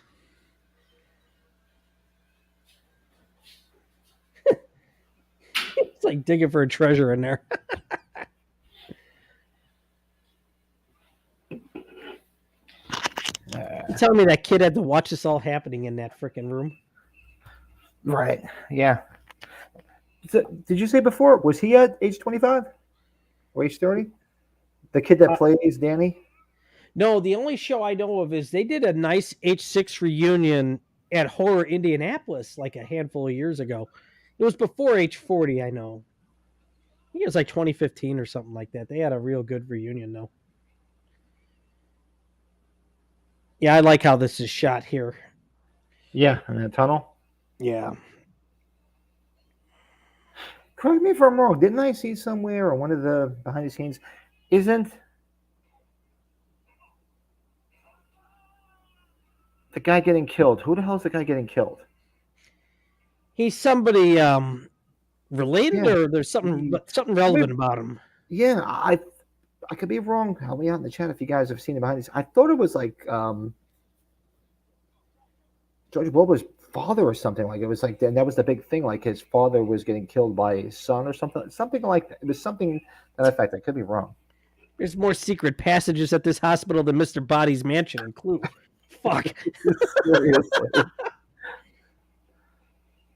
It's like another place. It's a sanitarium. It's like the hospital in H2 with from that shot. You see Michael bust open both doors. That looks like the Halloween 2 hospital there in that shot. That's you go back and watch that. That's what it made me think about. It's like you're in a sanitarium, and who's the only patient? Michael Myers. Same way in Halloween 2. The only patient in the whole hospital were like 3 babies and Laurie Strode. Survivor Series 93. Yes, that's with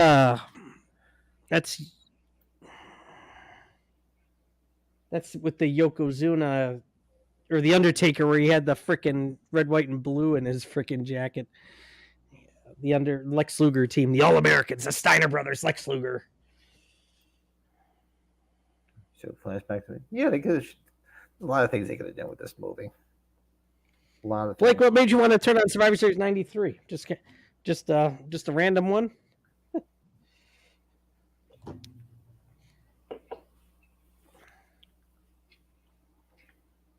Yeah, I'm trying to think of some other cuts, Travis. I know I'm missing one or two, but you're right though. You're taking some of the heart out of it. I liked a lot of the Creed funeral, Apollo's funeral. They added a bit more to that.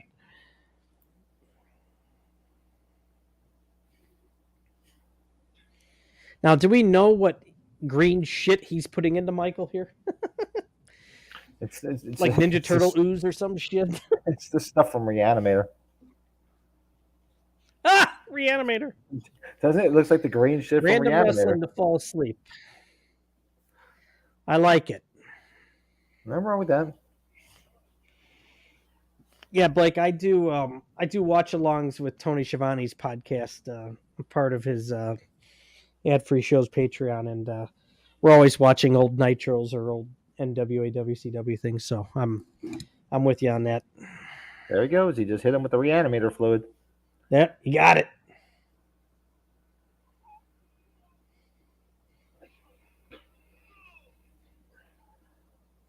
Gave him his kryptonite. It's green. For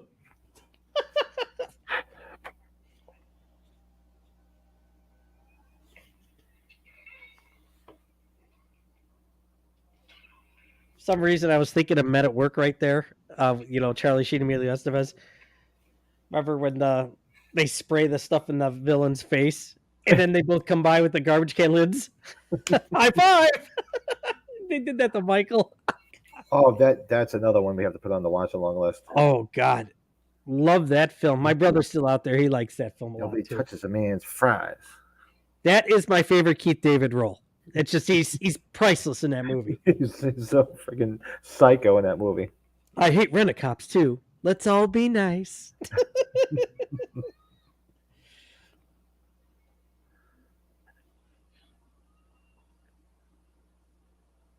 It makes you wonder about this movie. Okay, so if Michael got a hold of that baby, then what? Can I ask you something? What is there a problem with Michael getting down on his knees to get the fucking kid? Fuck, James. Does he got bad knees? Seriously, all he had to do was get down on his knees and crawl. He could have kicked his ass. So maybe he's not that flexible. Come over here, you little shit. Even my unflexible fat ass could have just crawled underneath those two tanks and got them. High five, James.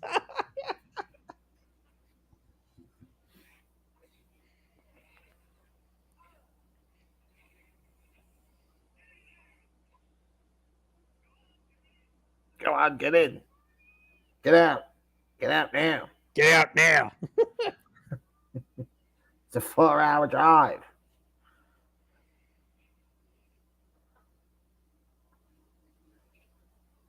And then here, the scene they stole from Friday the 13th Part 4. Just beat him in the head to death, and hopefully he'll be dead. And I guess you're supposed to assume he pretty much hits a home run and knocks his mask off him. Yeah, but all the green shit in his face and all the... It's like, I don't understand that. The funny thing is, in the background of this scene with Tommy Doyle, like, obviously as a fan, this always reminded me of the hell is it?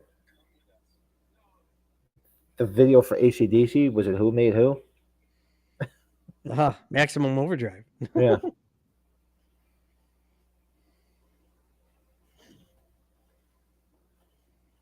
See, brother knows.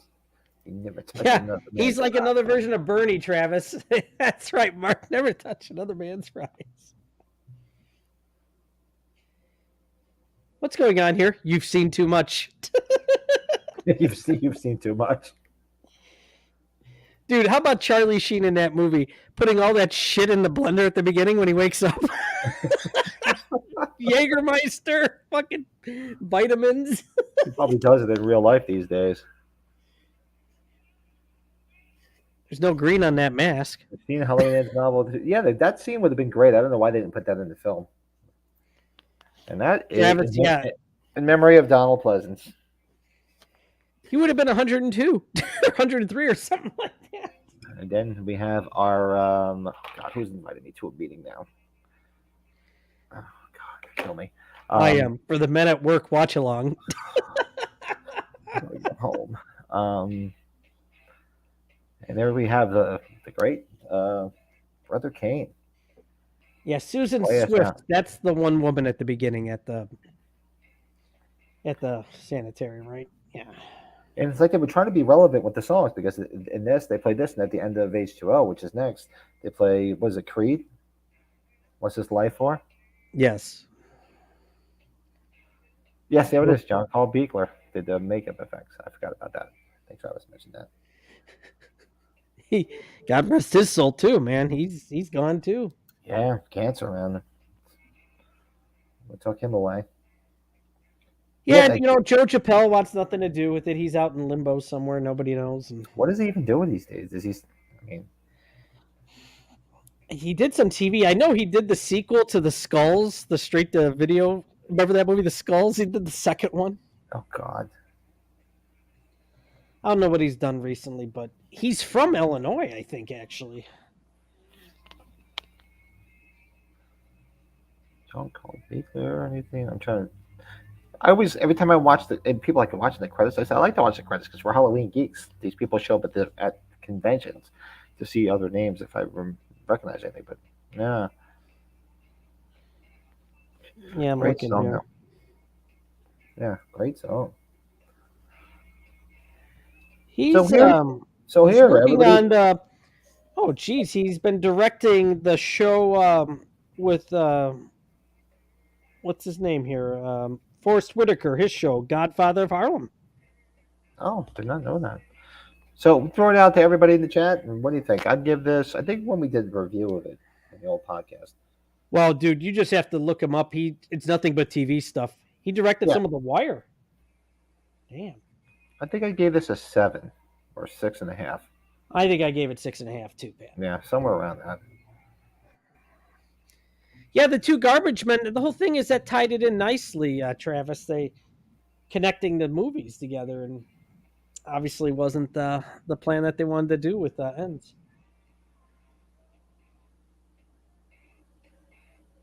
It's a good song. It was number one for quite a bit, I think. Good few weeks. What's that? What song? What? The song? Yeah, what song was number one? I'm sorry. Brother Kane and Foolish I Know. Yeah, and I'm rewinding this because they were showing other. What the fuck is this? Oh. What are they showing? I just lost. They were showing. I was just watching at the end when it shows the music, and it showed 2 other Brother Kane songs that were not in this film. I didn't hear them once. I have that album. Of course I bought it because of this movie. Stain. It's a great CD. It's one of my favorite CDs. But at the end, I just noticed it when I was watching the credits and it shows like the songs and the music. It showed 2 other songs from Brother Kane, but they were not in this movie. I didn't hear them anywhere.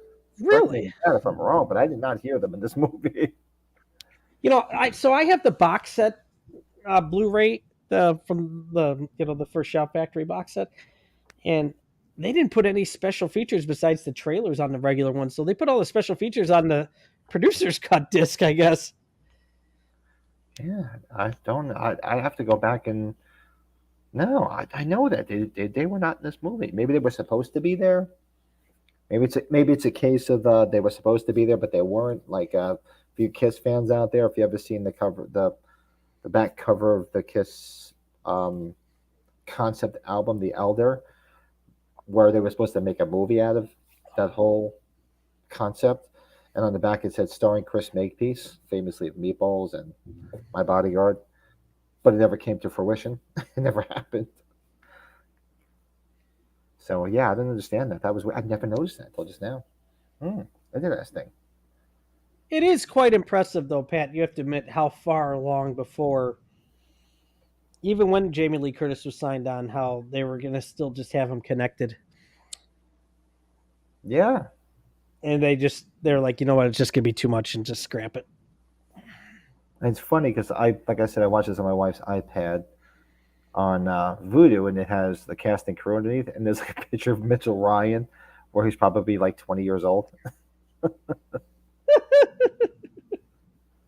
And and it's oh my god, it's weird. And it says, and the picture of Donald Pleasance Yeah. is a profile of Michael Myers. Isn't that something? Actually, no, it's not Michael Myers. It's like a profile of somebody. I guess it's like their stock photo. If they don't have a photo of somebody, like how do you not have a photo? Like because for Donald Pleasance, Marianne Hagan, Leo Geter, which is Barry Kicks Ass, George Wilbur, David Gardner, which is young Danny Strode, Mariah O'Brien, which is Beth. They all have the same like side profile of somebody that doesn't exist. It's like you couldn't have found Yeah, pictures. that you said Marion O'Brien. She's the one that yeah played Beth. She's on a lot of the supplemental stuff. Yeah, but it's funny. So if you scroll on this, if anybody's ever watched it on Voodoo, they have all these stock profile photos of this person for people. So that, mind you, they don't have a picture of Donald Pleasance. I mean, everybody else is kind of like B actors, George Wilbur, but they have a picture of Paul Freeman, the producer. Now, Paul Freeman, when did he start getting involved? Was it 4? He started getting involved in 4. And then he went all the way to probably what Resurrection, I think, and that was it, right? I think he went as far as abortion. Abortion. But that's weird. It's like seriously, you don't have a picture of Donald Pleasance, but you have the producer Paul Freeman. Yes. That's weird. Abortion. My worst one of the series. Sorry to anybody. And the picture of Joe Chappelle is just like it's like a picture of him holding something, like talking to somebody.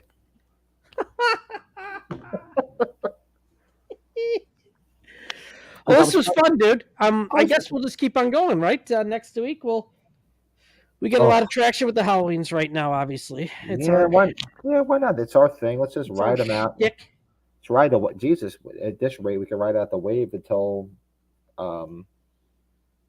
fall. Yeah, you know, and got abortion left. H2O. You have abortion.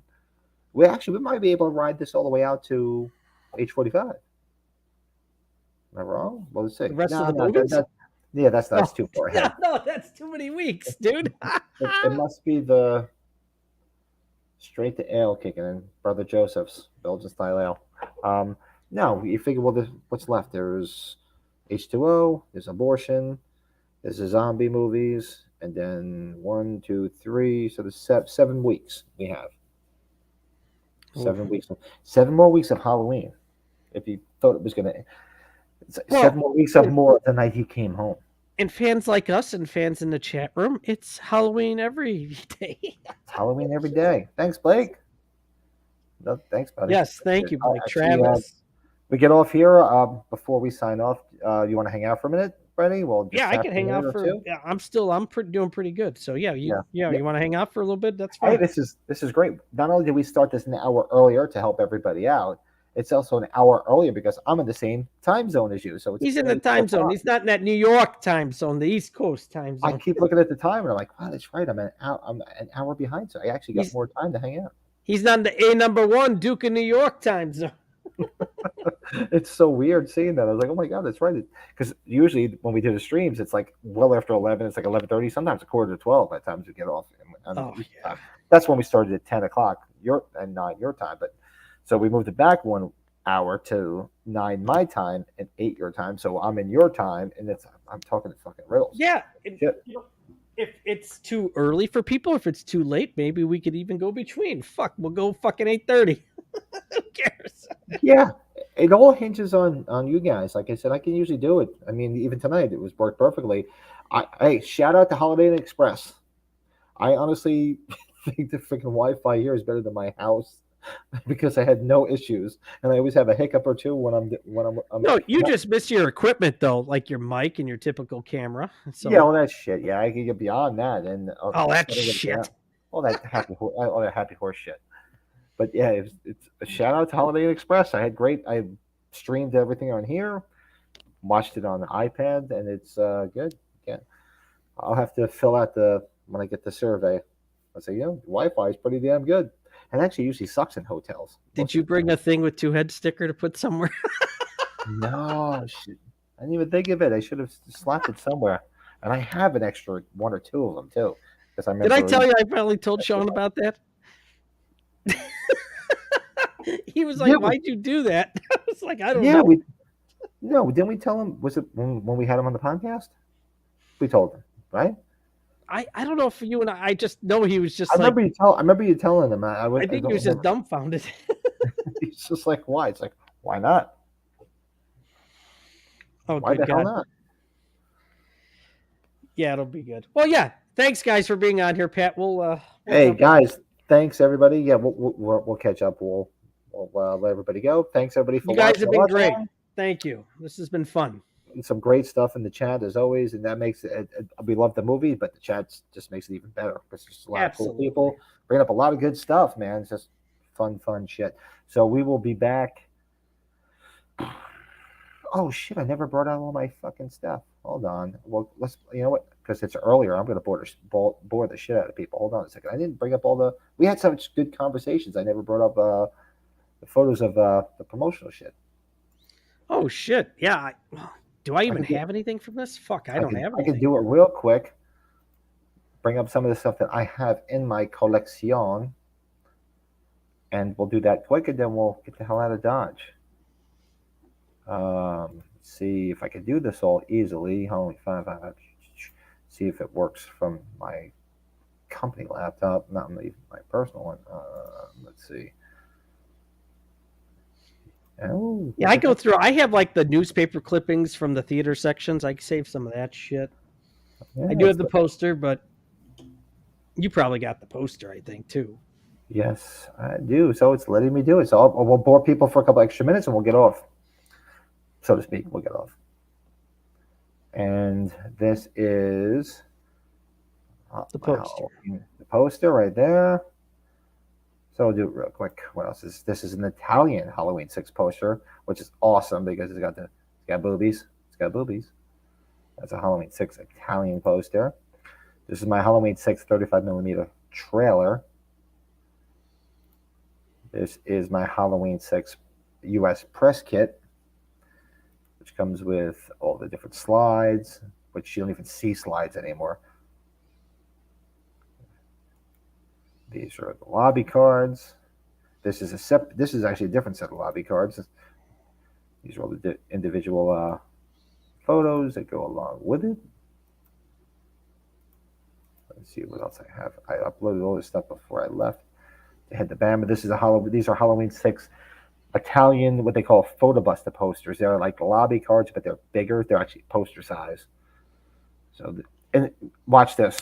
And anybody watching this after the fact, or if anybody's left in the chat, let me know if you know what the fuck where this is from. I know I've seen it before, but I don't remember. So if you look at this, there's this right here. Who the fuck? This is not in the movie, and I don't know why it's on this.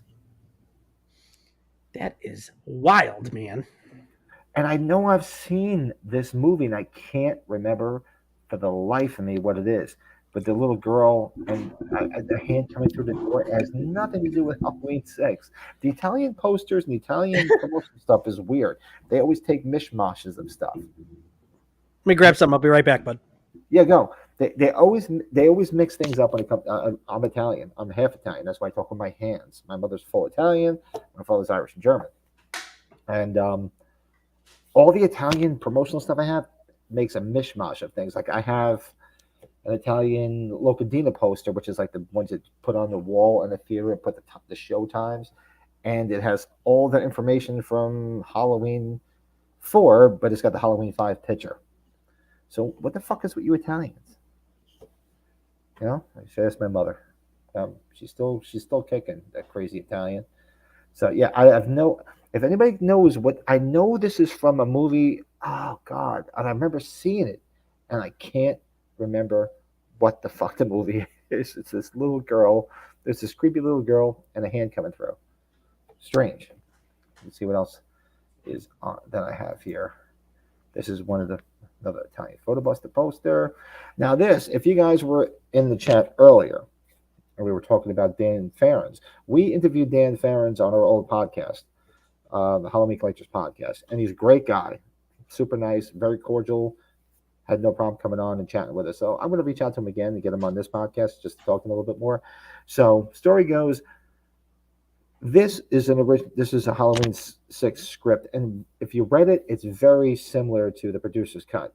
So what happened was Nicholas Grabowski, who was the author of the Halloween 4 Halloween 4 novelization, he was approached by Dan Farrens to do a Halloween 6 novelization. And he said that Dan Farrens sent him several different versions of the script. And after all these years, Nicholas Grabowski threw them up on eBay to sell them. So he sold them all. I got one of them. And it's very close to the producer's cut. Very few changes or very few deviations. And people say, well, how can you prove that? Well, here it is. I had Nicholas Grabowski write me a note and sign it, stating that he received it from Dan Farrens and why he had it and the whole 9 yards about it. So Nicholas Grabowski, the other Grabowski. The Great Lebowski? I'm thinking of the Big Lebowski. The Big Lebowski. So that is the story behind that. So I believe that is all the Halloween 6 stuff I have. I probably threw a couple of shameless plugs in here, but I don't remember because I'm not home. Yes. So we uploaded this the other day on Monday morning. This is top 5 movies you only need to see once. This is from our podcast from a week ago. Go check that out. A lot of fun because there's a lot of movies out there that you only need to see once. Believe me. This drop, I believe I set up when I left my humble abode. I think it's Thursday morning. You'll see the first installment of my top 30 Twilight Zone episodes. For those that don't know me, I am an absolute Twilight Zone junkie. So that's why I'm doing my top 30 because I couldn't whittle it down to 20 or 10. So that drops 30 Thursday morning. That is the first episode. The next one will be the following week. And for those that have been following us with the Halloween book club, Thursday, we finished the Halloween novelization. So a week from this Thursday, we are going to be doing the first 5 chapters and the prologue of Halloween 2 novelization. So don't miss that. And I think that is all the shameless plugs in my Halloween shite. The Jack Martin. The Jack Martin. So that is everything I have.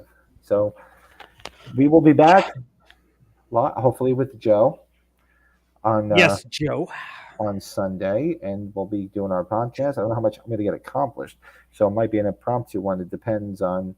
I'll be in touch with you and Joe before then because I'm flying out of here at 5 a.m. Friday, flying home, hooking up my trailer, and then driving another hour to go camping for the weekend. So let's see how much we get. It might be an impromptu podcast if I don't have time to get everything together, but we'll talk about it. Let's go off this because people are dropping like flies because they're like, all right, we've had enough. Yeah. No, I'm glad Pat got to show some of the stuff. I don't have anything. Yeah, and the two of us will chat away.